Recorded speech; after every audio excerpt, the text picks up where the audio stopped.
स्वागत है आपका अंजारा येस जोन में। आइए आज बात करते हैं यूपीएससी प्रीलिम्स के बारे में कुछ जानकारियां, है ना। जो लोग प्रीलिम्स है ना 2026 का देना चाहते हैं, 2026 का जो लोग देना चाहते हैं 2026 का, चाहे वो जहाँ पर भी हो, है ना, आप कहीं पर भी हैं, चाहे वो आप सेल्फ स्टडी कर रहे हैं, चाहे घर में रहकर, चाहे वो पटना में है या दिल्ली में है, वो टेस्ट सीरीज जरूर ज्वाइन किए हैं। ये मैं दिखाता हूँ शेड्यूल आपको, है ना। UPSC prelims 2026 test series schedule के है ना, एक केजीएस का है, ये ऑफलाइन है केजीएस का। आप क्या कहते हैं, ऑनलाइन में भी दे सकते हैं, दोनों सुविधाएं हैं, आप उसको परचेज कर सकते हैं। मैं ये नहीं कह रहा हूँ आप यूपीएस केजीएस का ही लें, आप कहीं पर भी ले सकते हैं। दिखाते हैं क्या क्या होता है इसमें, है ना, कैसे लगाई जाती है टेस्ट।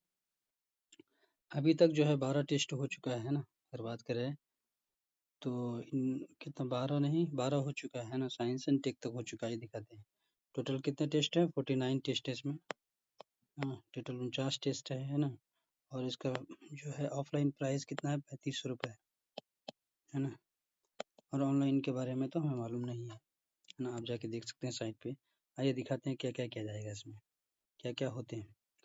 फर्स्ट जो टेस्ट है इसमें क्या दिया गया है, देखिए टाइमिंग आपका है 5 तारीख से शुरुआत हुई है, 5 अक्टूबर से, दिसंबर चल रहा है, 5 अक्टूबर से चालू हुई है 2025।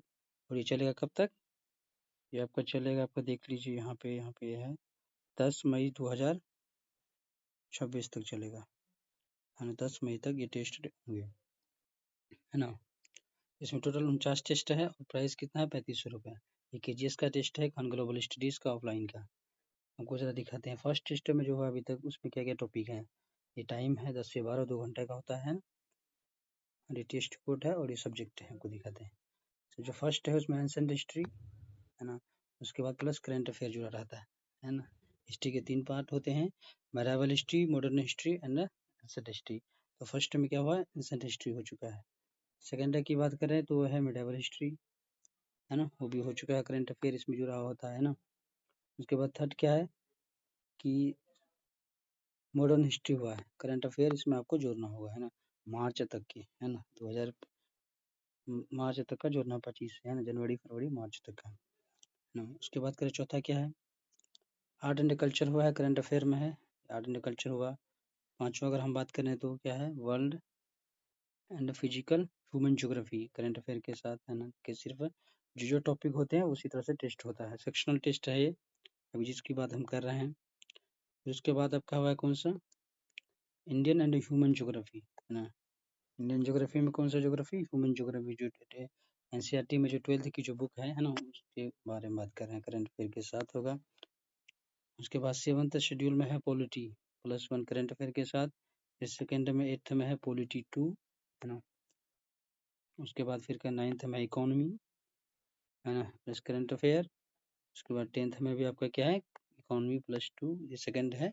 2 टेस्ट होता है, पॉलिटी का 1 और 2, है ना। क्योंकि पॉलिटी में एक बार, है ना, कॉन्स्टिट्यूशन को कवर करना होता है, बहुत सारे बॉडीज को। उसके बाद सेकंड में गवर्नेंस वाला टॉपिक को कवर किया जाता है। इकोनॉमी में भी, है ना, उसके बाद स्ट्रक्चर को लिया जाता है, उसके बाद बहुत सारे प्लानिंग को लिया जाता है, योजना से सवाल जो पूछे जाते हैं, इसलिए इकोनॉमी के 2 टेस्ट होते हैं। उसके बाद जब 11 जो भी हुआ है ना, जनरल साइंस को लिया गया था, जिसमें physics, chemistry, biology current affair के साथ जुड़ेगा। और 12th में क्या आपका लिया गया है, साइंस एंड टेक, है ना, साइंस एंड टेक्नोलॉजी लिया गया है करंट अफेयर के साथ, ये अगस्त तक और सितंबर तक का लिया गया है। इसके बाद अब जो होगा वो इन्वायरमेंट का होगा, है ना, प्लस करंट अफेयर के साथ, है ना। उसके बाद फिर करें किसके बाद है, उसके बाद 14 है फाइनली का है, करंट अफेयर का होगा, है ना, 15 जनवरी से दिसंबर तक, है ना, मतलब 1 साल का कंप्लीट, है ना, 1 ईयर का कंप्लीट करंट अफेयर इसमें टेस्ट होगा, है ना। उस तरह से 7 सवाल बनेंगे इसमें। 15 नंबर पे हो जाएगा फिर फुल लेंथ स्टार्ट, यहाँ से 15 नंबर से आपका क्या हो जाएगा, फुल लेंथ स्टार्ट, जिसमें GS1 होंगे, है ना। उसके बाद फिर GS2 होगा, GS1 में GS1 होगा, इसमें हिस्ट्री ज्योग्राफी इतने सारे सब्जेक्ट जो मैंने आपको बताया ये होंगे, है ना। उसके बाद सेकंड पेपर होगा इसी में सीसेट, जिसको ही पेपर 2 बोलते हैं ना, कि GS बोल सकते हैं, सीसेट जो कि पेपर 2 क्वालिफाइंग नेचर का होता है। क्या होता है, ये होता है 66 नंबर आपको लाने होते हैं, 66 नंबर, कितने में से, 200 नंबर में से। इसमें कितने क्वेश्चन होते हैं, 80 क्वेश्चन होते हैं। ईच क्वेश्चन कितने होते हैं, प्रत्येक क्वेश्चन 2.5 मार्क्स के होते हैं, है ना। तो क्वालिफाइंग पेपर है, सीसेट होगा, जो कि काफ़ी टफ भी होता है ना। ये कब से स्टार्ट होगा आपको 15 से तारीख, ये होगा 11 जनवरी से स्टार्ट होगा, है ना। फुल लेंथ है टेस्ट, उसके बाद सेकेंड है, फिर फुल लेंथ है स्टार्ट है, फिर उसके बाद देखिए फिर फुल लेंथ स्टार्ट है यहाँ पे, उसके बाद फुल लेंथ यहाँ तक आपका हो जाएगा ना। ये साप्ताहिक टेस्ट सप्ताह के बीच में, सप्ताह के बीच में होता है। फिर 8 फरवरी को होगा, फिर फुल लेंथ है। उसके बाद फिर खास क्या है यहाँ तक अगर हम देखें, आ जाइए यहाँ पे ना, मार्च में, है ना। जनवरी फरवरी मार्च अप्रैल, 5 अप्रैल 2026 में हम बात करें, यहाँ पे एक चीज आपको जुटेगा 39 पे अगर देखें तो इकोनॉमिक सर्वे होगा, प्लस बजट होगा, और मिनिस्ट्री का बहुत सारे मिनिस्ट्री का जो रिपोर्ट आते हैं इकोनॉमिक सर्वे के साथ यहाँ पे आपको दिया जाएगा, है ना। 39 नंबर पे, है ना। उसके बाद 40 में हो जाएगा, फिर फुल लेंथ हो जाएगा उसके साथ। टोटल अगर हम बात करें तो कितने फुल लेंथ है, 17 फुल लेंथ है। इसमें देखिए आप 17 फुल लेंथ दिए गए हैं इसमें, है ना। और सी सेट तो उसमें 17 हो गया शामिल, है ना। तो 17 फुल लेंथ है इसमें, और टोटल कितने टेस्ट हैं, 49, है ना। और यहाँ पे अगर हम बात करें 17 दूना 34 ऐसे होते हैं, क्योंकि 2 पेपर होता है ना, GS1 और सी सेट, जी पेपर 2, पेपर 1, पेपर 2, है ना। तो जो कट ऑफ जो बनते हैं किससे बनते हैं, पेपर 1 से बनते हैं, जो GS वाला मार्क्स है उससे। और 49th टेस्ट है टोटल, है ना। और उसका प्राइस कितना, 3500। अगर आप भी ज्वाइन करना चाहते हैं ऑफलाइन, चाहे वो यहाँ पे हो मुसल्लापुर हाट में हो या बोरिंग रोड में हो, या अगर दिल्ली से जो है बहुत सारे लोग टेस्ट दे रहे हैं, है ना, तो आप ज्वाइन कर सकते हैं, चाहे कहीं पर भी हो। नहीं तो आप ऑफलाइन बहुत सारे ऑनलाइन भी देख सकते हैं, या टेस्ट सीरीज आप मंगवा के, है ना, ऑफलाइन क्या उसको भी लगवा सकते हैं, ताकि एक जो आपको पता चले कि पैटर्न क्या है। लेकिन सबसे बड़ी चीज़ क्या है, इस यहाँ पे जिस तरह से सवाल बनते हैं, अगर आपका मार्क्स कम आता है तो आपको डरना नहीं है, है ना। क्योंकि इस तरह के सवाल पूछे नहीं जाते, उसी हिसाब से बनाया जाता है। लेकिन यह है कि जो आप PYQ है जो UPSC के, है ना, अगर PYQ की हम बात करें 2013 से लेके, है ना, 2025 तक के PYQ को आपको एनालिसिस करना है। पॉलिटिकल सेक्शन को अगर आप वहाँ से कंप्लीट करते हैं तो पूरा कवर हो जाएगा, है ना। किस तरह से सवाल पूछे जाते हैं, है ना। और ये टेस्ट लगाने से आप में क्या होगा कि छोटी-छोटी जो गलतियाँ आप कर रहे हैं, आपको अगर अगर जो टेस्ट नहीं लगा रहे हैं, आप सोचते हैं कि मैं परीक्षा में बहुत अच्छा कर जाऊँगा तो वो माइनस में मार्क्स आएँगे, या नहीं तो आप कट ऑफ में ज़िंदगी में भी नहीं पहुँच सकते। क्योंकि ये परीक्षा है ना, कॉम्पिटिशन का परीक्षा है ना। ये क्या कहते हैं, कोई कॉलेज का, है ना, UGC का परीक्षा नहीं है, कोई मास्टर्स का परीक्षा ये है नहीं, है ना। यहाँ पे छोटी-छोटी गलतियाँ नहीं होनी चाहिए, और छोटी-छोटी गलतियाँ ही आपको वहाँ पे एलिमिनेट करवा देगा, है ना। तो 2013 से लेके 2025 तक के, है ना, हर पेपर में, चाहे हिस्ट्री हो, ज्योग्राफी हो, पॉलिटी हो, या इकोनॉमी हो, आर्ट एंड कल्चर हो, है ना, और मैप, वर्ल्ड मैप्स हो, चाहे जहाँ से भी हो, है ना, साइंस एंड टेक हो, इन्वायरमेंट से हो, जिस जिस हमारे विषय में विशेष, है ना, ज़्यादा वेटेज है, अब वहाँ से PYQ से एनालिसिस करके ना कवर कर सकते हैं। तो इसके बाद आप ये जो टेस्ट लगाएंगे, उसके बाद मटेरियल आपको हमेशा क्या करना है, लिमिटेड ही रखना, सोर्सेस लिमिटेड ही रखना। ऐसा नहीं हुआ कि कोई बोला इस टीचर से पढ़ लिए, कोई फिर वही संस्थान से बोला विजन IAS से पढ़ लिया, कहीं और से पढ़ लिया। मैं ये नहीं कह रहा हूँ कि आप KGS से ही पढ़िए, कहीं से भी पढ़ सकते हैं, है ना। कोई भी एक कोचिंग को कहीं भी फॉलो कीजिए, है ना। लेकिन मटेरियल आपका लिमिटेड होनी चाहिए। जो NCERT की जो नॉर्मल बुक है, आप उसको एक बार देख सकते हैं। कोई बहुत लोग बताएंगे कि आपको NCERT क्यों पढ़नी ज़रूरी है, मैं आपको बताता हूँ। आपको NCERT, है ना, इसलिए ज़रूरी है कि जब आप परीक्षा को दीजिएगा, उसमें बहुत सारे वर्ड लिखे रहते हैं, तो आप भाषा को कहाँ से लाएँगे, उसमें भाषा सबसे शुद्ध दिया रहता है ना, लैंग्वेज। क्योंकि लिखनी एक दिन का परीक्षा नहीं है कि सुबह जगह जाके दे दिए और हो गई, नहीं, है ना।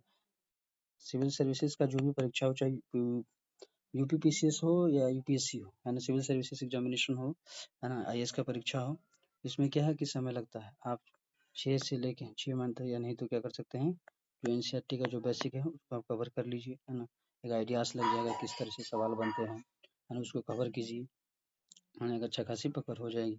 उसके बाद फिर आप स्टैंडर्ड बुक को उठा सकते हैं, नहीं भी उठाएँ, स्टैंडर्ड बुक को उठा के आप उसके बाद एक शॉर्ट नोट्स बनाएँ, शॉर्ट नोट्स ताकि रिवीजन करने में फिर आपको ये नहीं होगा फिर वही पॉलिटी को फिर बार-बार पढ़ रहे हैं, है ना। NCERT को बार-बार पढ़ने से बेहतर तरीका ये है, ताकि भाषा में, है ना, निखार आएगा, है ना। आप जो भाषा लिखते हैं, है ना, जो होनी चाहिए एक अंडरस्टैंडिंग, है कि समझ में आना चाहिए, तो वो होना चाहिए, तो वो वहीं से मिलेगा आपको, NCERT से ही मिलेगा, है ना। तो आप जहाँ पर भी ऑफलाइन है स्टडी कर रहे हैं या घर में बैठ के कर रहे हैं, चाहे दिल्ली में कहीं पर भी हो, मेरा ऐसा मानना है कि आप टेस्ट ज़रूर लगाएं, है ना। टेस्ट लगाने से बहुत फ़ायदे होंगे, है ना।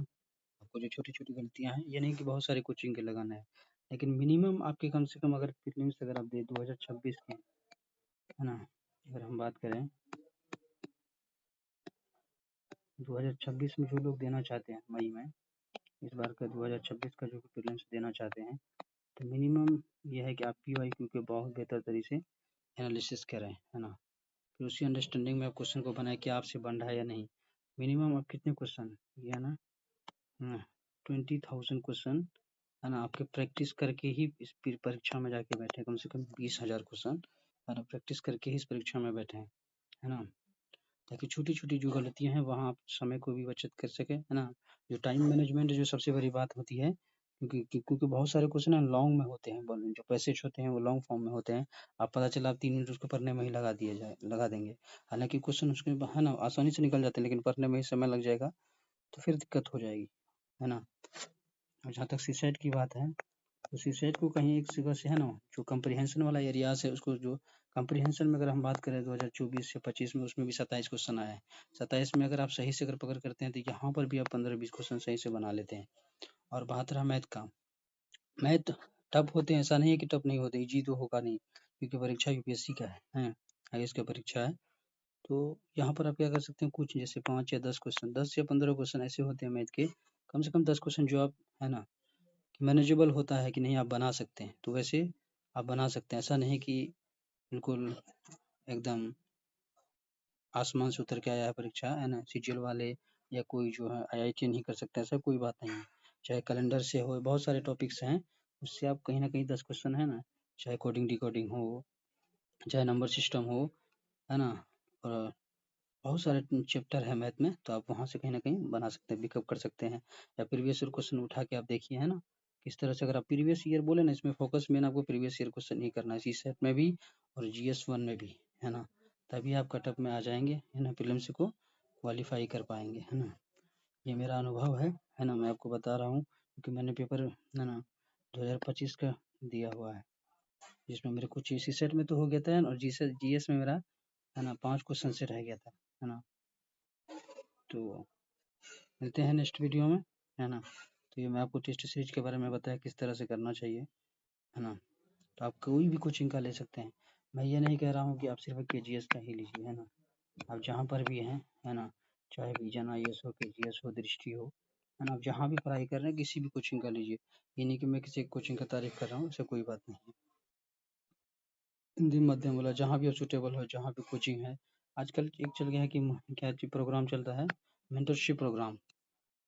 मेंटरशिप प्रोग्राम आपको अगर आप लेने के लिए अभी कम प्राइस में भी हो रहे हैं आजकल, तो आप वहाँ भी कर सकते हैं, है ना। आपको जितना काम दिया जाएगा, है ना, एक टाइमलाइन के हिसाब से कि आप गलत डायरेक्शन में नहीं जाएँगे। बहुत बेहतर चीज़ है मेंटरशिप प्रोग्राम, आप किसी भी कोचिंग का ले सकते हैं कि आपको ये काम करना है। बहुत सारे बच्चे करेंगे, वहाँ पे कॉम्पिटिशन होगा, नहीं मेरा क्यों नहीं हो रहा है, मैं कहाँ गलती कर रहा हूँ, है ना, किस चीज़ों में सुधार की आवश्यकता है। तो बेसिक चीज़ें वो लोग भी कवर करवा देंगे, क्योंकि पीवाईक्यू सॉल्व करेंगे किस तरह से होता है, कहाँ पे, है ना, जो एलिमिनेशन टेक्निक होता है किस तरह से लगाया जाता है, तो वो सारी चीज़ें एक मेंटरशिप में भी आपको मिलेगी, है ना। एक बहुत सारी चीज़ें हैं जो आप सीखेंगे लेकिन समय लग जाएगा, लेकिन एक मेंटरशिप के थ्रू आप बहुत जल्दी उस चीज़ों को कवर कर पाएँगे। तो मेरा ऐसा मानना है कि तो आप मेंटरशिप को ज़रूर लें, है ना, क्योंकि अगर इस बार नहीं है, एक दिन का परीक्षा नहीं है, यानी इसमें पेशेंस रखने की ज़रूरत है। अगर इस बार नहीं है, तो आपको आइडियाज़ लग जाएगा कि नहीं कहाँ से सवाल पूछे जा रहे हैं, किस एरियाज़ में हमें फोकस नहीं करना चाहिए, है ना। तो मिलते हैं नेक्स्ट वीडियो में, है ना, जब तक के लिए एन्जॉय कीजिए और पूरा फ़ोकस में लगे रहिए 2026 के लिए।